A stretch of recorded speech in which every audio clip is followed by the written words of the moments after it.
O Fundo das Nações Unidas para a Infância alertou que este ano 3,2 milhões de crianças com menos de 5 anos arriscam desnutrição aguda no Sudão, país africano devastado por uma guerra civil. Das 3,2 milhões de crianças, cerca de 772 mil correm o risco de sofrer de desnutrição aguda grave, disse a responsável pela sensibilização e comunicação do Unicef no Sudão, em declarações à agência francesa de notícias France Presse, salientando que esta é a forma mais mortal de desnutrição.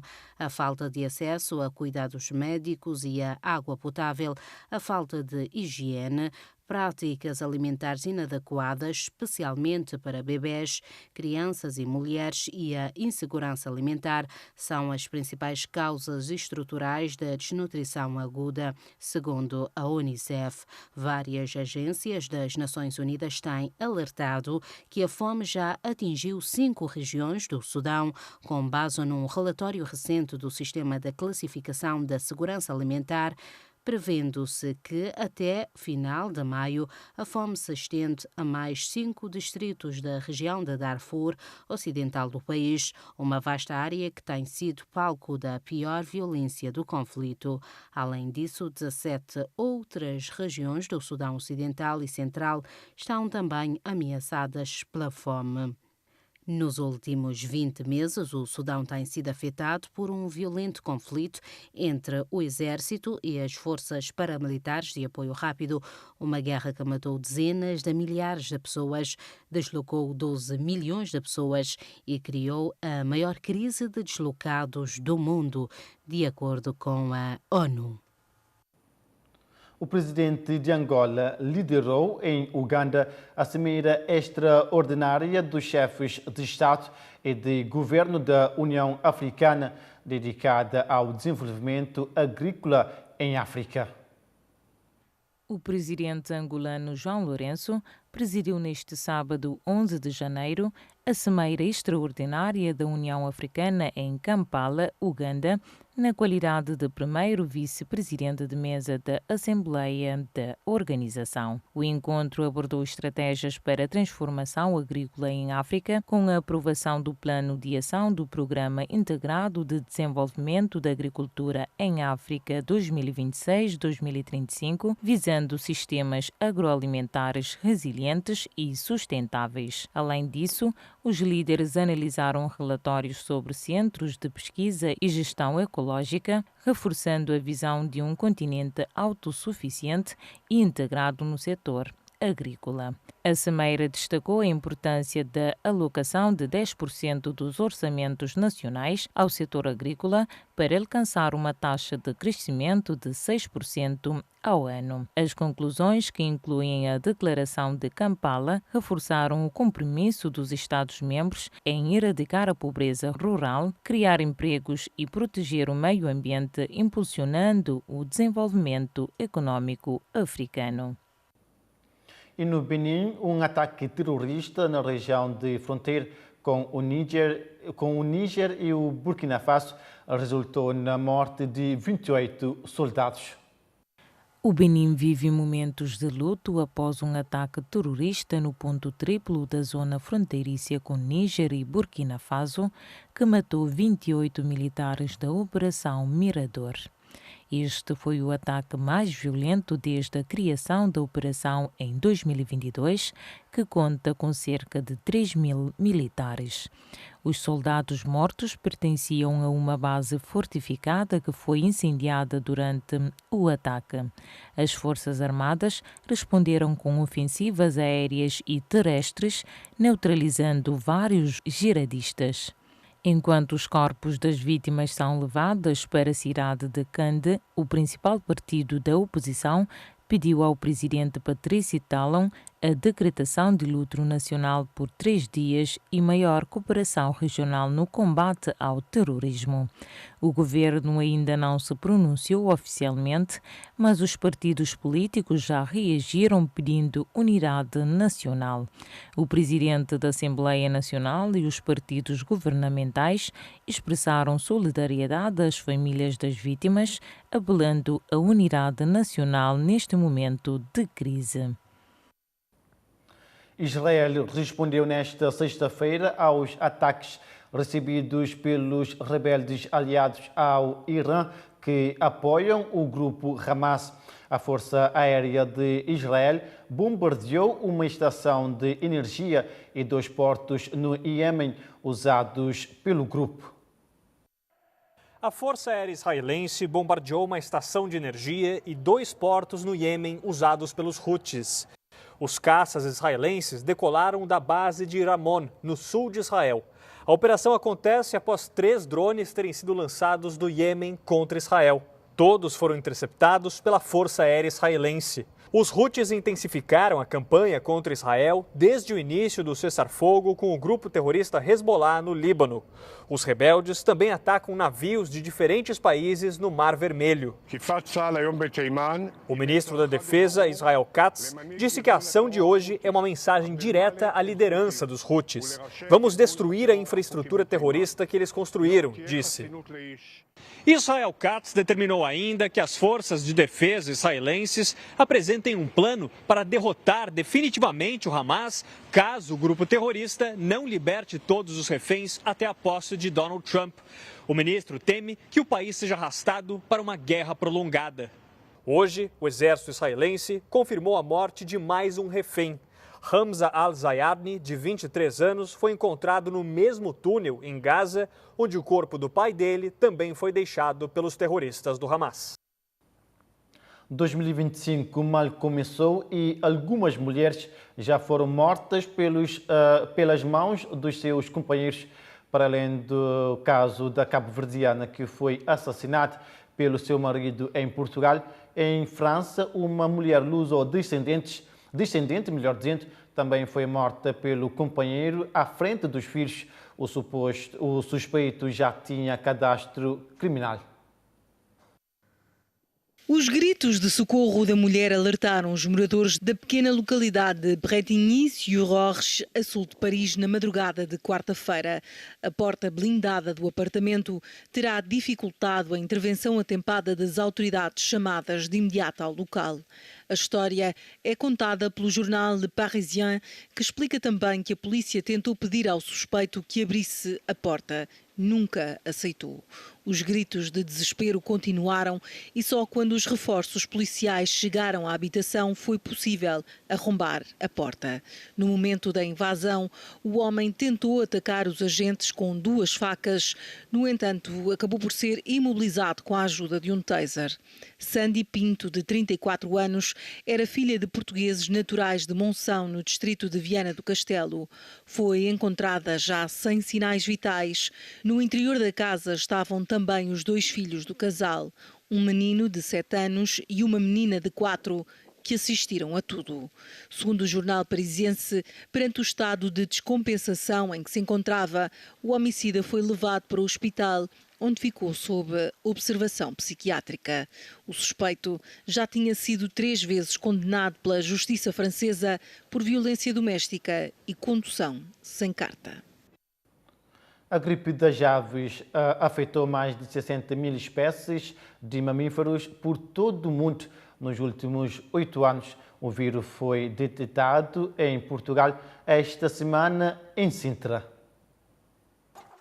Nos últimos 8 anos, a gripe das aves afetou mais de 60 espécies de mamíferos em países como os Estados Unidos, Japão, Vietnã, Finlândia, Suécia, Canadá, Espanha, Noruega, Brasil, Peru e Rússia. Segundo a Direção-Geral da Alimentação e Veterinária, o vírus tem afetado animais domésticos como gatos, cães, porcos e furões, assim como animais selvagens como leões ou tigres. O agente patogénico tem infectado também mamíferos marinhos, mas Como é que ocorre, afinal, a transmissão do vírus? Nos animais domésticos, a transmissão acontece principalmente pela ingestão de aves infectadas e pela exposição de ambientes contaminados. É importante alertar que alguns animais podem ser portadores assintomáticos do vírus. Em relação à transmissão aos humanos, ocorre ocasionalmente com o contacto direto com animais infectados ou com tecidos, penas, excrementos ou pela inalação do vírus por contacto com animais infectados ou em ambientes contaminados.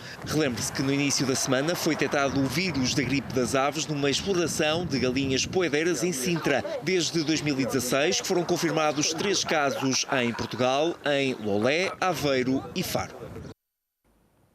O ano de 2024 foi o mais quente da história desde início dos registros em 1850, o que mostram os dados do Serviço Climático da União Europeia. Mais informações com Ana Paula Gomes. Enchentes, secas, queimadas. Eventos climáticos extremos foram registrados em todo o planeta. E o que era apenas uma expectativa foi confirmada hoje pelo Serviço Climático Copérnicos da União Europeia. 2024 foi o ano mais quente da história desde o início dos registros em 1850. Em todos os continentes, os termômetros bateram recordes. Foi a primeira vez que a temperatura média global ultrapassou 1,5 grau de aumento. Por trás desses números, o mundo tem enfrentado fenômenos climáticos cada vez mais intensos. O limite de 1,5 grau foi estipulado em 2015 pelo Acordo de Paris, quando governos se comprometeram a reduzir as emissões de gases do efeito estufa, que são responsáveis pelo aquecimento global. A falta de consenso entre os países tem contribuído para os extremos do clima, com consequências que podem ser irreversíveis. De acordo com os cientistas, os impactos das alterações climáticas já podem ser sentidos em todos os continentes, em países ricos e pobres. E o Serviço Meteorológico do Reino Unido não tem previsões otimistas. 2025 deve continuar quente, assim como foram os anos de 2023 e 2024. Para este especialista em mudanças climáticas, a diferença em números parece pequena, mas é suficiente para afetar o clima em todo o planeta e o modo de vida da população. Todos deveriam se preocupar com isso. Alerta. O novo balanço mostra que mais de 10.000 casas e estabelecimentos comerciais foram destruídos pelos incêndios florestais na Califórnia, nos Estados Unidos. Os incêndios florestais devastaram uma área maior que as cidades de São Francisco e Boston e já alcançam quase o tamanho de Miami.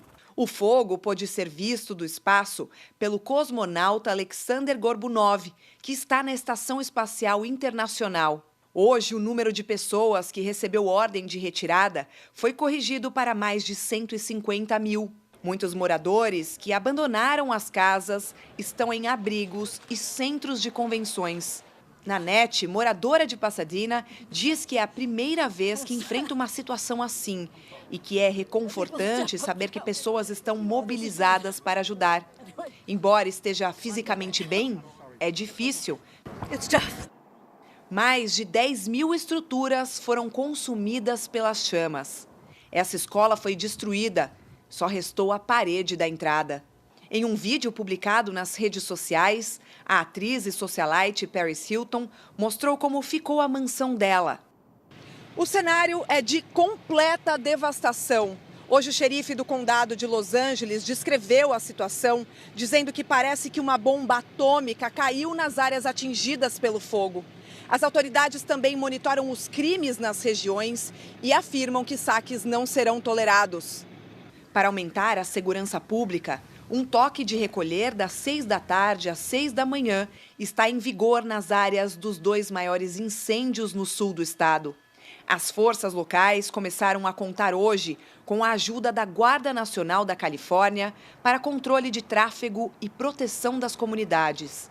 A brasileira Caroline mora há 10 anos em Los Angeles. Ficou 2 dias fora da casa, que não foi atingida pelas chamas. Você vê sua casa intacta, mas ao mesmo tempo você não sabe os danos que podem acontecer, porque a qualidade do ar está muito ruim. Você não pode abrir a porta, porque hoje de manhã já apareceram cinzas no quintal. Você vai dormir, você não sabe se o alerta vai chegar, se é um erro ou não, e se você vai acordar e como que vai estar a sua rua, o seu bairro, a sua cidade.